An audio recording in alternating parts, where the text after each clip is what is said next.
మీరు తీర్చాలని చెప్పి ఈ 2.5 సంవత్సరాలలో కాంగ్రెస్ ప్రభుత్వం ఏం చేసింది అని చెప్పి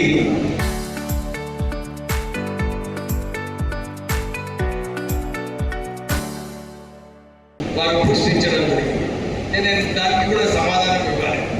ఎందుకంటే ఏం చేసినారు, రాష్ట్ర కాంగ్రెస్ ప్రభుత్వం ఏం చేసింది అని చెప్పి సమాధానం ప్రజలకు ఇచ్చే అవసరం.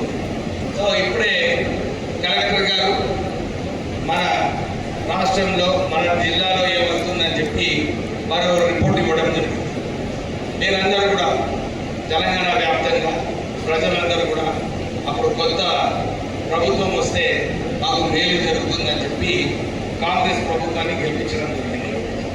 గ్యారంటీ కార్డు ఇంప్లిమెంట్ చేస్తున్నాం. ఇప్పుడే ఈ 2.5 సంవత్సరాలు 10 సంవత్సరాలు మనం అందరం ఎదురు చూసినాం, మన అందరికీ డబుల్ బెడ్రూమ్ ఇల్లు వస్తుంది. కానీ కాంగ్రెస్ ప్రభుత్వం వచ్చిన తర్వాత 1970లో ఇందిరాగాంధీ గారు ఉన్నారు. గరీబీ హఠావ్ అని చెప్పి ఆ రోజులలో ఇందిరమ్మ ఇల్లులు కట్టించడం జరిగింది. పేదవానికి అసైన్ భూములు ఇవ్వడం, ఇల్లులు కట్టడము ఆ రోజులలో ఇందిరాగాంధీ గారు కాంగ్రెస్ ప్రభుత్వం కేంద్రంలో ఉన్నప్పుడు అన్ని జిల్లాలలో ఇందిరమ్మ ఇల్లు ఈరోజు కూడా ప్రజలందరూ కూడా గుర్తించుకుంటారు. తర్వాత 2012లో కూడా అప్పుడు కూడా ఇందిరమ్మ ఇల్లు ఇవ్వాలని చెప్పి కాంగ్రెస్ ప్రభుత్వం అప్పుడు అందరికీ ఇందిరమ్మ ఇల్లు ఇచ్చింది. ఇప్పుడు కూడా అసలు ఊహించలేరు 10,000 ఇల్లు మన ఈ సిద్దిపేట జిల్లాకి రాష్ట్ర ప్రభుత్వం శాంక్షన్ చేసింది. 5,000 ఇల్లు ఆల్రెడీ కన్స్ట్రక్షన్ అవుతుంది. ఇంకా 30% వరకు స్లాబ్ లెవెల్ కూడా రావడం జరిగింది. కేవలం ఇక్కడ సిద్దిపేట జిల్లానే కాదు, 50% స్లాబ్ లెవెల్ అండి, 80% గ్రౌండ్ లెవెల్. నేను మొన్న మెదక్ జిల్లాలో కూడా రివ్యూ చేసినప్పుడు అక్కడ కూడా ఇదే రిపోర్ట్. అక్కడ కూడా సుమారు 70% వరకు స్లాబ్ లెవెల్ వరకు వచ్చింది ఇందిరమ్మ ఇల్లు. అంటే ప్రజలకు వారికి అందరికీ ఒక కళ ఉంటుంది, మా సొంతింటి కళ అని అందరు కూడా ఎదురు చూస్తుంటారు. సో ఇది ఈ 2.5 సంవత్సరాలలో ఎమ్మెల్యేతో అందరికీ ఇందిరమ్మ ఇల్లు లభిస్తుంది. అంతేకాదు ఇప్పుడు మళ్ళా వచ్చే ఈ సంవత్సరం ఇంకొక 2,000 ఇల్లు అంటే 6,000 ఇల్లు మన ఈ సిద్దిపేట జిల్లాకి శాంక్షన్ కావడం జరిగింది. ఇల్లులు ఇవ్వడంతో సరిపోతూ వైద్యం చేయడము, స్కూల్ విద్యలో మంచిగా ఇన్ఫ్రాస్ట్రక్చర్ డెవలప్ చేయాలి. శ్రీనివాసరెడ్డి గారు కూడా, మా చెరుకు శ్రీనివాసరెడ్డి గారు కూడా అప్పీల్ చేసినారు మాకు యంగ్ ఇండియా స్కూల్ కావాలని. ఎమ్మెల్యే గారు కూడా ఇప్పుడు స్టేజ్ పైన వారు కోరడం జరిగింది తెలంగాణ పబ్లిక్ స్కూల్ అని చెప్పి. నేను డెఫినెట్లీ మా ముఖ్యమంత్రి గారితో మాట్లాడి సరే తుపాకి కూడా ఏదో ఒకటి యంగ్ ఇండియా స్కూల్ తేవాలి, ప్రపోజల్ ఆల్రెడీ ఉంది కానీ నిధులు ఇవ్వాలి కదన్నా, ఇద్దాము, వచ్చే సంవత్సరం ఇద్దాము. సో ఈ కార్యక్రమం తీసుకోవడం జరిగింది. తర్వాత అడ్వాన్స్ టెక్నాలజీ సెంటర్ మన దుబ్బాకలో కూడా ఇక్కడ ఐటీఐ ఉండేది. దీన్ని మేము ఒక మొత్తం తెలంగాణలో 65 ఐటీఐలు ఉంటే దీంట్లో 10 సంవత్సరాలు టీఆర్ఎస్ టైంలో ఏ ఒక్క పైసా పెట్టి దాన్ని అప్గ్రేడ్ చేయలేదు. అందు గురించి ఎవరైతే స్టూడెంట్స్ విద్యార్థులు ఈ ఐటీఐ సెంటర్ నుంచి బయటకు వచ్చారో వాళ్ళకు స్కిల్స్ లేకుండా పోయింది, ఎవరు కూడా ఎంప్లాయ్ చేస్తున్నారు ఇండస్ట్రీలు వచ్చినప్పుడు.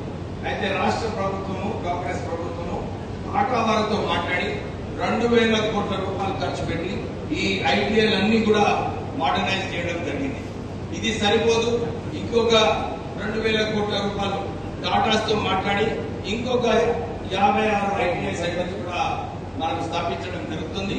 సో ఈ రాష్ట్రంలో అందరూ ఈ అడ్వాన్స్ టెక్నాలజీ సెంటర్స్ మంచిగా స్కిల్ డెవలప్మెంట్ చేసుకోవాలి. మనం వీళ్ళని మంచిగా ట్రైనింగ్ ఇచ్చిన తర్వాత, ఎందుకంటే మీరందరూ చూస్తున్నారు చాలా మంది సోషల్ మీడియాలో ఉన్నారు, అందరూ కూడా డిజిటల్ మీడియా చూస్తున్నారు. ఈ ఏఐ ఆర్టిఫిషియల్ ఇంటెలిజెన్స్ వచ్చిన తర్వాత ఈ వైట్ కాలర్ జాబ్స్ అన్ని కూడా ప్రపంచంలోనే అన్ని చోట్ల కూడా తగ్గిపోతున్నాయి. సో ఏ జాబ్స్ వస్తున్నాయి మనకు? ఈ ఐటీఐ ఫిట్టర్స్, ప్లంబర్స్, వీళ్ళు హౌస్ మేట్స్, మన నర్సెస్, వీళ్ళందరికీ కూడా ఉపాధి అవకాశాలు బయట దేశాలలో రావడం జరుగుతుంది. సో వీళ్ళందరినీ ట్రైన్ చేయాలంటే మన అడ్వాన్స్ టెక్నాలజీ సెంటర్స్ అవసరం. సో మన రాష్ట్ర ప్రభుత్వము అసలు దేశంలోనే తెలంగాణలోనే ఒక రాష్ట్ర ఎక్కడైతే 4,000 కోట్ల రూపాయలు ఖర్చు పెట్టి ఈ అడ్వాన్స్ టెక్నాలజీ సెంటర్స్ ఇవన్నీ కూడా అప్గ్రేడ్ చేస్తూ ఇక్కడ మన పిల్లలను మంచిగా ట్రైన్ చేసి వీళ్ళకు బయటి దేశాలకు పంపించి 2 లక్షల రూపాయల జీతం వీళ్ళకు లభించేలాగా చేయాలని చెప్పి టామ్కామ్ అనే సంస్థ నా మినిస్ట్రీలో స్థాపించడం జరిగింది. దీంట్లో 90 కోట్ల రూపాయలు కూడా బడ్జెట్ మాకు ఇచ్చారు.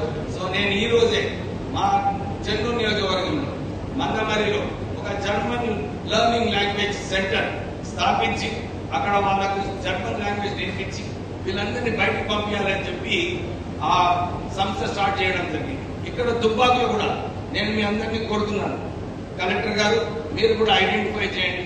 ఈ అడ్వాన్స్ టెక్నాలజీ సెంటర్లో ఎంతమంది బయటికి పోవాలనుకుంటున్నారో, ఎంతమంది కొత్త లాంగ్వేజ్ నేర్చుకుంటారంటున్నారో వీళ్ళందరికీ కూడా ఒక సంస్థ టామ్కామ్ ద్వారా మనం ఒక సెంటర్ స్టార్ట్ చేసి వీళ్ళకు మంచిగా ట్రైన్ చేసి బయట ఉద్యోగ అవకాశాలు అయితే చాలా మస్తున్నాయి. ఎవరికి కూడా కరువు ఉండదు. ఎవరైతే మంచిగా ట్రైన్ చేసుకుంటారో వాళ్ళందరికీ కూడా ఉద్యోగం ఇప్పిస్తామని టామ్కామ్ ద్వారా మీ అందరికీ కూడా దృష్టికి తీసుకొస్తున్నారు. ప్రభుత్వం ఒకవైపు ఇల్లులు కట్టించడం, ఒకవైపు సంక్షేమ కార్యక్రమాలు చేయడం, ఇంకోవైపు ఉద్యోగాలు కల్పించడానికి ఇవన్నీ కూడా ప్రయత్నాలు చేస్తున్నారు. సో ఈ 2.5 సంవత్సరాలలో ఎమ్మెల్యే గారు మా ప్రభుత్వం ఏదైతే చేస్తుందో ఇవన్నీ కూడా కార్యాచరణ తీసుకుంటున్నాము. మీరు ఏదైతే కోరినారో మాకు కొత్త గోడాలు కావాలి, నిజంగానే 10 సంవత్సరాలు మీకు ఆలోచన రాలేదా కొత్త గోడాలు? కానీ మీరు ఇప్పుడు ఏదైతే చెప్తున్నారో ఈ సంవత్సరం నిజంగా చెప్పాలంటే ఈ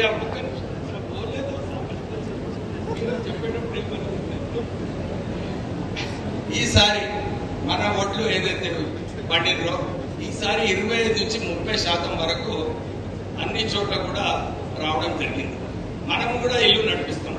మన ఇంటికి ఇవాళ 10 మంది వస్తున్నారు భోజనం అని అనుకుంటున్నాం, కానీ 20 మంది వస్తే మనము ఇమ్మీడియట్లీ చేయొచ్చా? దానికి సర్వీస్ చేయలేము. మళ్ళీ చెప్తాం, మరే ఉండమ్మా ఒక గంట సేపు ఉండి నేను మళ్ళీ ఇంకా 10 మందికి వంట చేసి మీకు తినిపిస్తా అని చెప్పి చెప్తారు.